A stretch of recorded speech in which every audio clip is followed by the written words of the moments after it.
This is Local 3 in your town. Hello and welcome to another 30-minute edition of 3 in your town, a show where we celebrate the people, places, and things that make this area so unique and so wonderful. Got a lot of good stuff for you this week. Can't wait to tell you about one history lesson that I got to find out about, and I'm so excited to share it with you. It's about Wilkes T. Thrasher and the Wilkes T. Thrasher Bridge. Also in this episode, we're going to take a trip to Western North Carolina to talk about the Castle of Joy, a wonderful venue for either an overnight excursion or something like a wedding.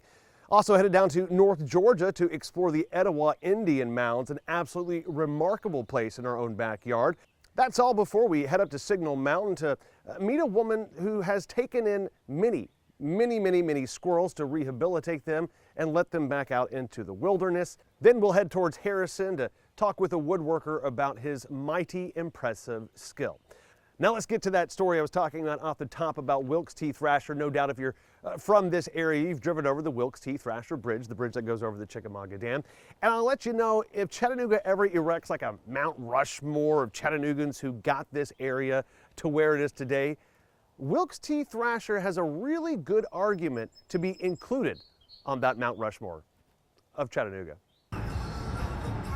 Thousands of motorists cross this bridge each and every day, the bridge over the Chickamauga Dam.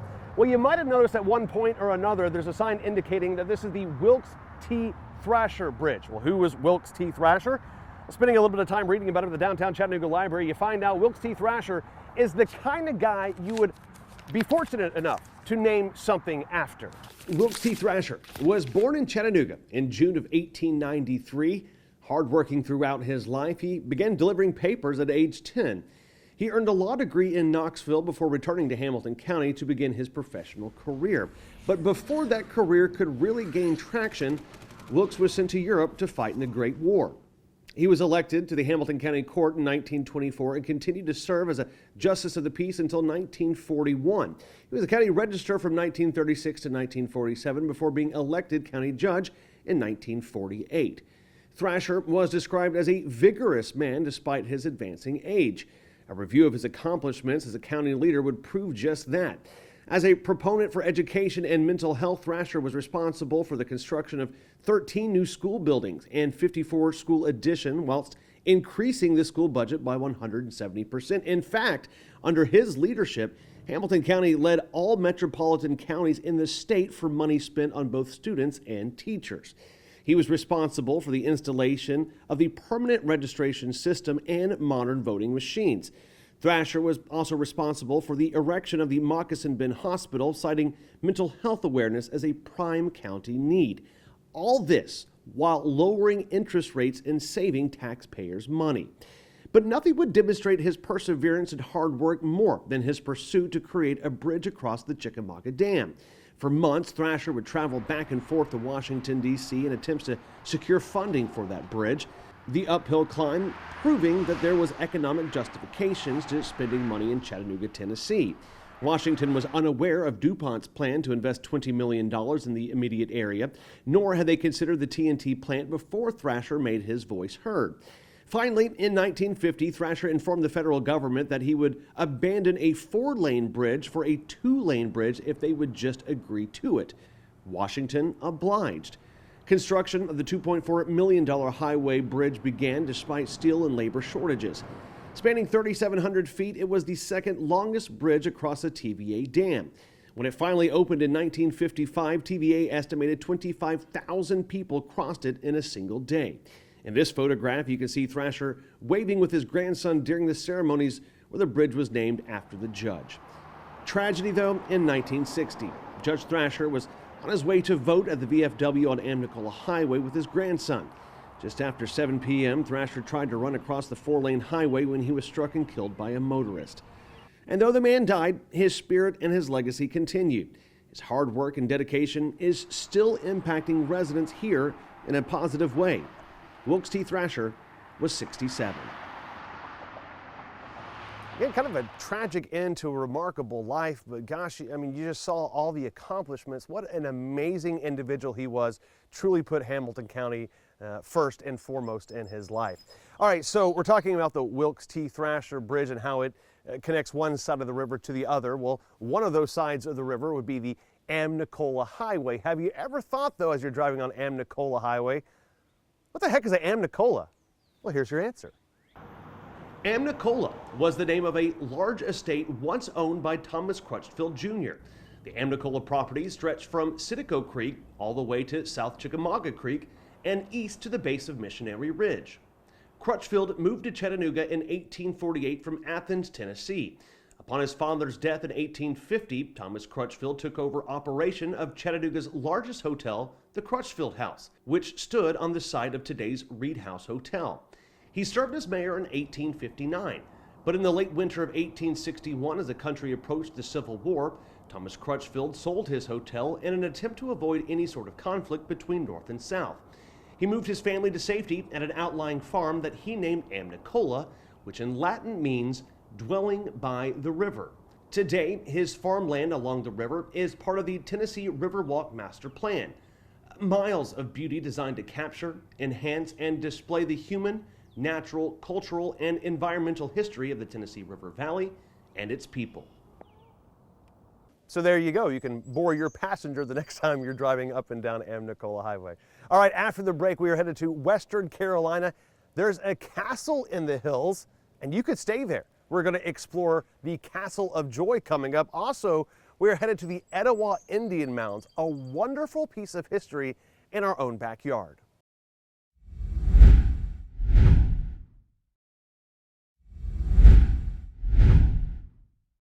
I love Murphy, North Carolina. I love Western Carolina. So many fun things to explore and so many fun things to learn about. When we found out that there was a castle there, well, we had to go. By now, if you've been watching 3 in Your Town, you understand that we enjoy history, we enjoy science, and the occasional oddity. And when we found out there was a castle just outside of Murphy, North Carolina, we thought, well, yeah, that seems right.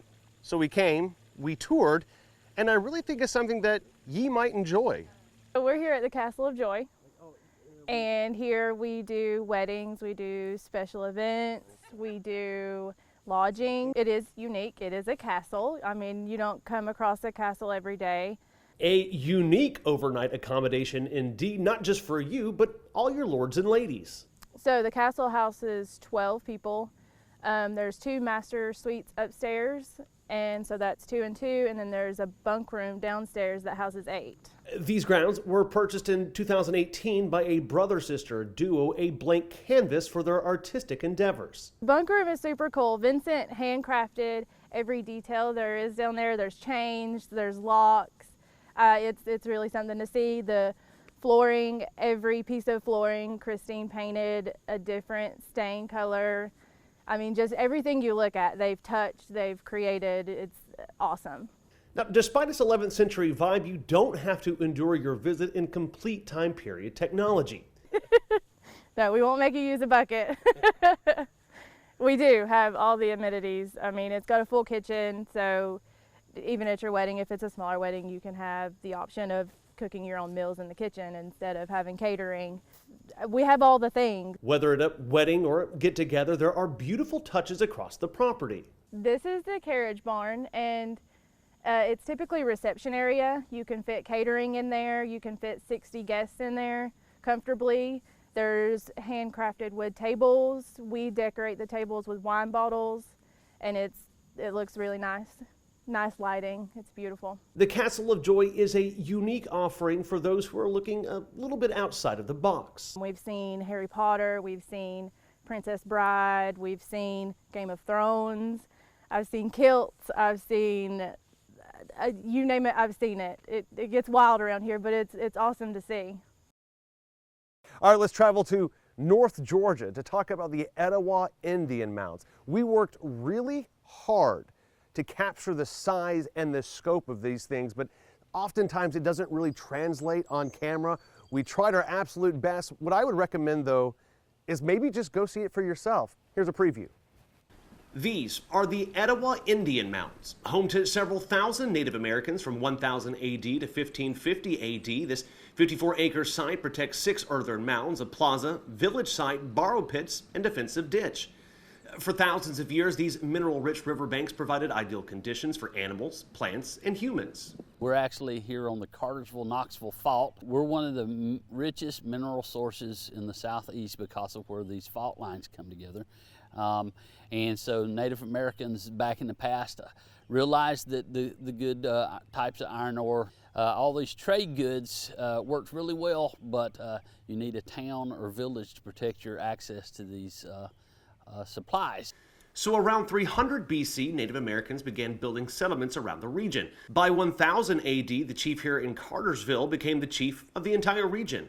In our case, the chief started building the mounds to show his influence over everybody. So the taller the mound is, pretty much the idea is that you have more influence. So the chief would have started out with a small mound, maybe 2-4 foot tall, and when he died or she died, sometimes the head chiefesses, the next person that came to power would have added onto the mound and made it a little larger and a little larger until you end up with what we have, a 6-story building. Standing on the edge of the slope here, about 6 stories up, just with a little bit of an imagination, you can kind of put yourself in the mindset of what it was like as a chief, kind of surveying your village, surveying your kingdom.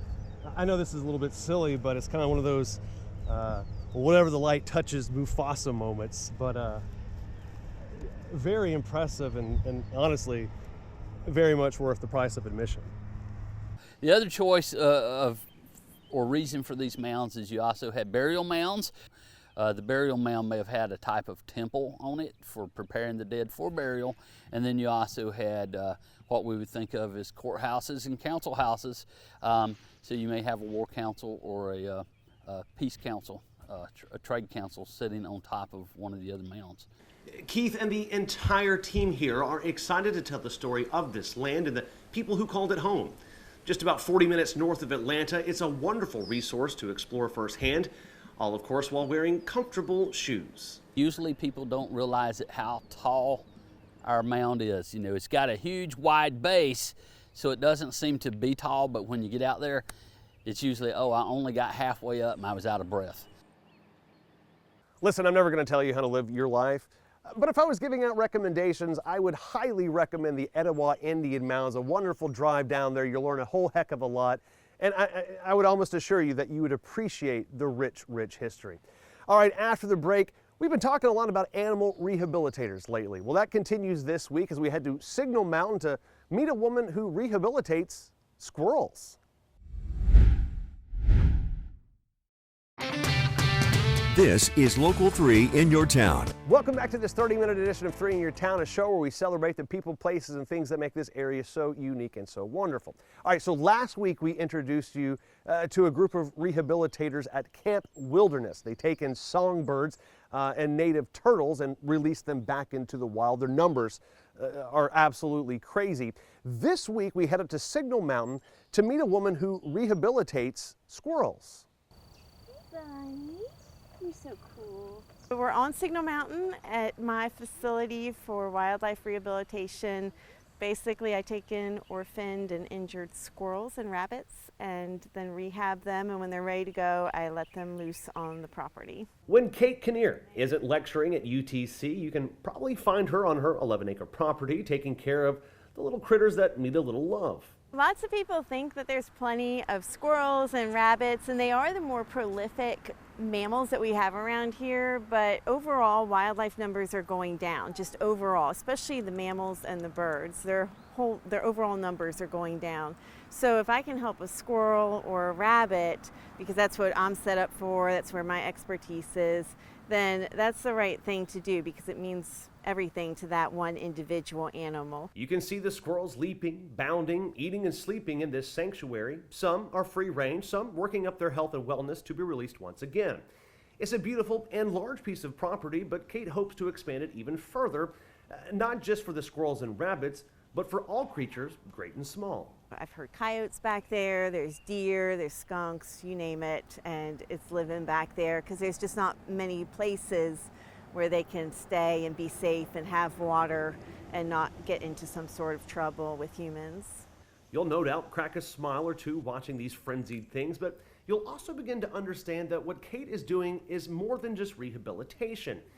She is giving love and compassion to a created creature that understands companionship and feelings. And because of that, Kate says she feels like she's getting something in return. Any living thing deserves compassion. Wildlife is sort of not a recipient of compassion very often. There's a cultural idea that they don't have feelings, that they don't have thoughts. And from being with them all the time, like literally 24/7 sometimes, they definitely do have thoughts and they definitely do know what's going on. So just showing them a little compassion, a little respect takes nothing away from us. It really adds. It makes like a space for more good things to come into our life. It brings us a bigger awareness. And so I always encourage compassion because you really are like opening a channel for more good things and more awareness. A very cool thing, she's always looking for donations. We have more information about how you can donate, get involved on our Facebook page. Just look up John Martin 3. We have that story and many, many more, including this next story about a gentleman I met last year at the Four Bridges Art Festival. He was showcasing his woodwork, and I said, I got to talk to this guy. It's remarkable. His company is called Turning Over a New Log, and here is what he does. It used to be a carport, and I turned it into my shop. You can see there's wood all around, and I just make wood stuff. John Anderson, in fact, makes more than just wood stuff. He makes some of the most intricate wood crafts in the region. I've always liked doing stuff with my hands, tearing stuff apart, putting stuff back together since I was little. So this way, I don't tear it apart, hopefully, but I get to put it together. It was a high school shop teacher who first assigned John a project. From that moment, both knew John had a gift. He'd gone to a woodworker symposium, learned how to do segmented stuff, and came back and said, here, try this. And I've been doing the segmented ever since. This is his full-time job now after spending 20 years in military service. When I started doing it really seriously after I retired from the Air Force, it was like, let's see what I can do. And just kept trying and pushing myself and doing more and more and more and wind up with this kind of stuff.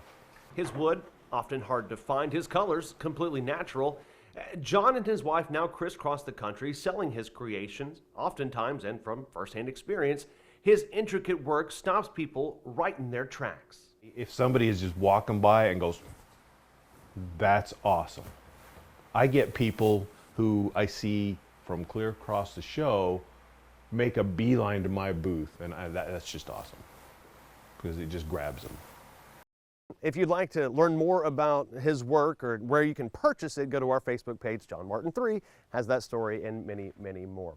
All right, after the break, we are headed to the kitchen. Claire and I are putting together a TikTok tortilla. Is it delicious? Spoiler alert, yup.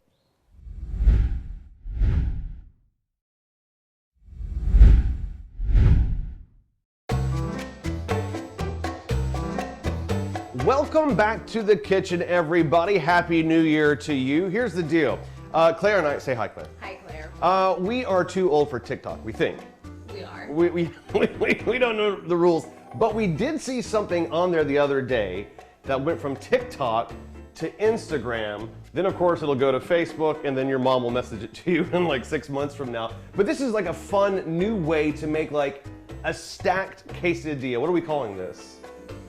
I'm calling it a TikTok tortilla. It could have been around for a while and I'm just now catching on, but this looks like it's a new fun way to make a layered quesadilla. A layered quesadilla, absolutely. So the one universal ingredient that you need is tortillas, the big one, the burrito size, not the taco size.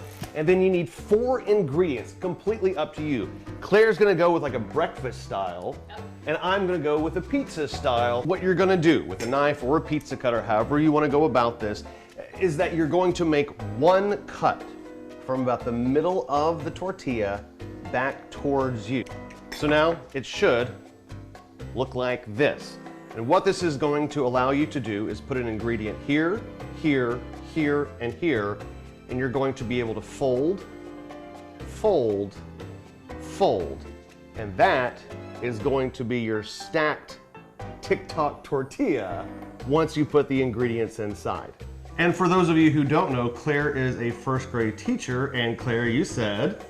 What a fun way to introduce your firsties to fractions. Yeah. Or the bigger kids you're reviewing.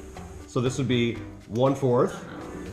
2/4, 3/4, 4/4, and then delicious. Claire's going with the breakfast style. She's going to go bacon, avocado, scrambled egg, and cheese. I'm going to start with the pizza sauce. You don't want to do it too much because it'll all come out of the sides, but again, just 1/4 portion. I really wish we had a third party here to decide who made the better Tic Tac tortilla. We have thousands of people. Vote below. But they're not going to taste it. Doesn't matter, it's all about appearance. Well, if it's about appearance, I would. 1/4, 2/4, 3/4, 4. And that's what you're showing off there. Now we're gonna take it and we're gonna put it on a warmed skillet that has some butter in there, and we're just gonna go for a light brown color on the outside with the tricky task of flipping it one time. It all comes down to the flip. Oh, look at that, nice golden brown. Let me cut this open only to show kind of what it looks like on the inside. But here is your bread. Ooh, that looks good, Claire. I know. The pizza one. Oh, Yeah. look at that. Mmm. Yeah. It's the Tic Tac tortilla. Super good. It was fun to make. Easy. Good for you. Yeah, really easy. Good for you, good for the kids. Good for your belly. Everyone wins. Super easy, super cheap, and super good. So there you go. All right, everybody, thanks so much for tuning into this 30-minute edition of 3 in Your Town. Listen, if you have a story idea you'd like us to take on, somebody we should meet, please drop us a line. We love meeting new people and sharing their story with our audience. Until next time, everyone, be good to yourself and to others.